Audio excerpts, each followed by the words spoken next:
Hello, my friends, Evolutionary Energy Arts family. Thank you guys for joining us. So we're going to look deep into some of the mysteries, and we're going to really start tearing things apart because, unfortunately, too many people just don't understand what is given as allegory in the Bible, for instance, and also in the bigger world as well, in different mythologies of the world. So we look at, who is this? This is Atlas. And what does he hold up? He holds up the world, right? Well, we also have an atlas that holds up our world too, and that's C1, as you see it right here. This is C1, which is known as the atlas. And what does it hold up? Well, it holds up our head, which encases our mind, right? And so the universe lies within us, and this is how Atlas is holding up the world. And what is that? Well, that's perhaps the universe that lies within the human eye as we look at the eye through Kirlian photography, which is able to see the energy, the life force. So when we're talking about Jacob's ladder, for instance, did he really wrestle with an angel? And what is angel? Again, angel means messenger. It's those that bring a message. And so they were ascending Jacob's ladder. So, the problem is people take things too literally without looking deeper into what is really being said here. It is well known that Jesus taught in parables to the masses, but to his inner circle, he spoke to them plainly and gave them the secrets. And there are those that have known the secrets since that time and earlier. And hang on one second here. Okay. As we see, and Jacob called the name of the place Peniel, for I have seen God face to face, and my life is preserved. That's Genesis 32:30. So what is Peniel? What is he talking about? And it's basically, it's symbolic. And pineal, the pineal gland. And we could see here that we're going to go in a lot deeper and come back to this one. So the Bible teaches us Jesus died at age 33.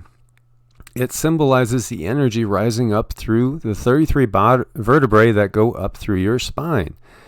So is it just a coincidence that there's 33 vertebrae and that Jesus died at 33, or that there are 33 degrees to the Masonic tradition? So you recognize that there are those that have had all this real knowledge the whole time, but now it's available to the masses. And anybody can learn what is truly being spoken of here. Again, these are parables. They're allegory. So what is the rebirth? Well, as your cerebral spinal fluid, which is what christens you, climbs up your 33 vertebrae, which is representing, that's what Jacob's ladder is all about, meets your 12 cranial nerves. And we also have 12 disciples. Of course, we have 12 months to the year. We have the 12 tribes of Israel. The symbolism goes on and on and on. It ignites your pineal gland, which is our resurrection. And of course, we have the caduceus of Hermes Thoth. We've talked about that many times. And this is representative of the Sushumna in the middle, and the Ida and the Pingala, which are two energy currents. And again, these two currents reflect the duality of the cosmos. So the Ida and the Pingala are the yin and the yang. When joined and balanced, the Kundalini rises up through the spine, ignites, basically illuminating the third eye, giving us our wings. And we're no longer trapped here. We're no longer in a fallen state. This is what the fallen state is.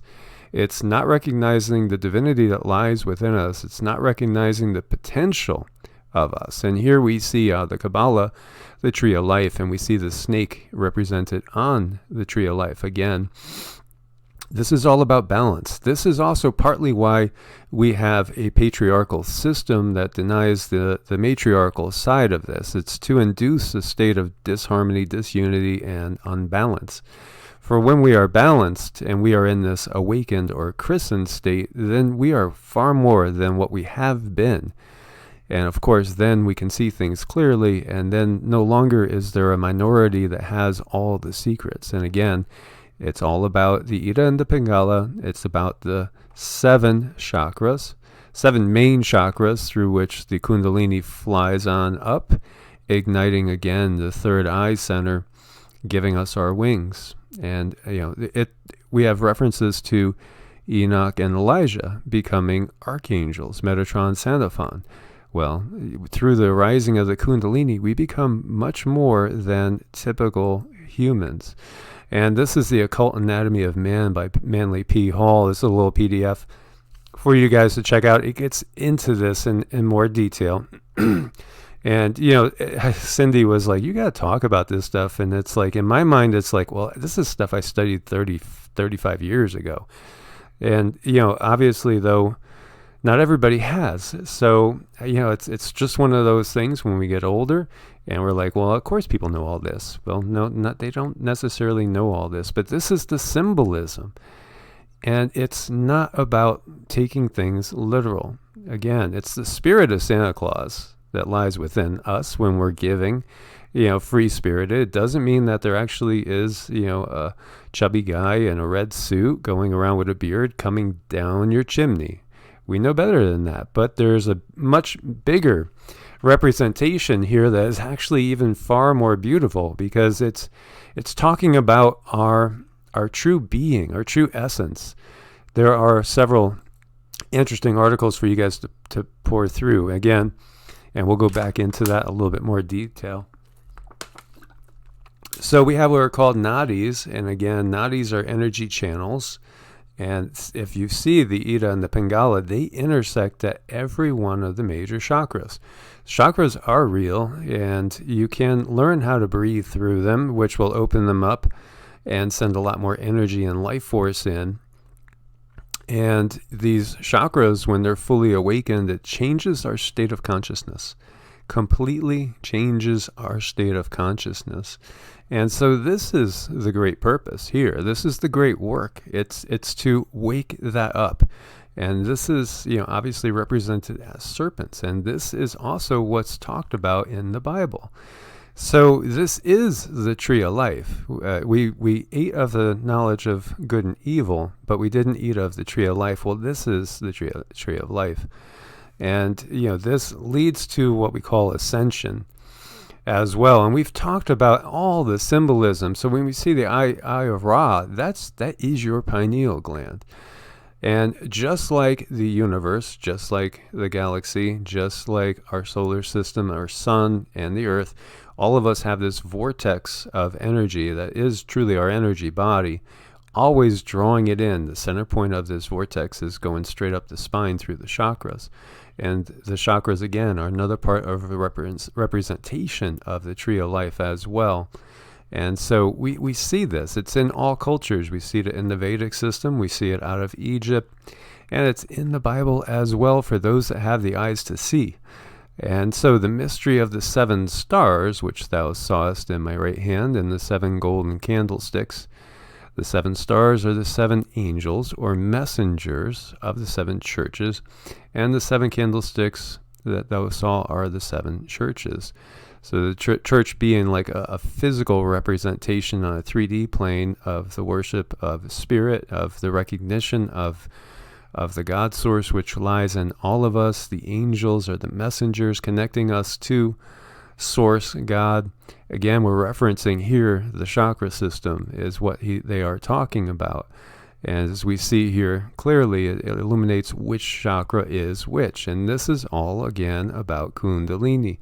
And this is why people have been kept in the dark for so much, because this is our pathway to God. This is the way we reach source. This is the way we get in contact with the higher realms. And my Kundalini was activated many, many years ago. And thus I've been able to see and know things that I couldn't before. And it took a long time of meditation and Qigong to get to this point. And when it rose, it was just amazing to experience. It was just an incredible experience. Ascension is a choice. There's an infinite, changeless reality beneath the world of change. The purpose of life is to discover this reality experientially. That means you got to feel it. You got to know it. You got to actually experience it. You could, read everything all day long, read as much as you want. until you come to experience something, you're just taking things on faith. You're not actually knowing. You must know. This is the way, and this is what gnosis is, and this is where the Gnostics, this is why they got persecuted, because they didn't think we needed any actual churches. We don't need any human hierarchy ruling over us, because God lies within, and the only way to get to God is within. And it is basically all about awakening the Kundalini so that we can have direct knowledge of God ourselves. Then there's no more fear. And so when people, will sometimes say things like, oh, you want to make the right choice, and kind of like promoting fear, like I'm afraid I'm going to spend eternity in hell. I have no fear of that at all, because I've already had this direct experience of the divinity, of the unity. I've felt it, and it's different when you feel something, as opposed to taking things on faith. Behold, I send you forth as sheep in the midst of wolves, and be ye therefore wise as serpents, because wisdom comes when the Kundalini is risen, and harmless as doves, because compassion and love is the center point of what it truly means to embrace Christ's consciousness. So we are to emulate him in being a heart-centered being, operating out of love and compassion, and understanding that all is one, ultimately. The light of the body is the eye. If therefore thine eye shall be single, thy whole body will be full of light. This is the key to drawing the light into the body. And there is the experience of seeing a golden light when you awaken that third eye. And there's an expansion and expansiveness that happens. And you could sense that you're not alone. There are countless benevolent beings around us. We could call them angels. If we like, we could call them devas out of the Vedic system. But basically, these are beings of light that are here to help us in our ascension process, and here to help us raise our Kundalini, so we'll no longer be in the darkness that we see the world in. Once we all realize this, as more and more people have their Kundalini turned on, it will be impossible for the darkness to still hold sway in this world. And that is why so many of us are here, because we've experienced it and we know it. And we want to help others experience the feeling of unity with Source, with God, with Prime Creator, that feeling of oneness that comes when we truly embrace the Christ consciousness. So my friends, as always, like, share, subscribe. I look forward to your comments. May you guys be blessed with abundant peace, love, happiness, and well-being. God bless, and namaste.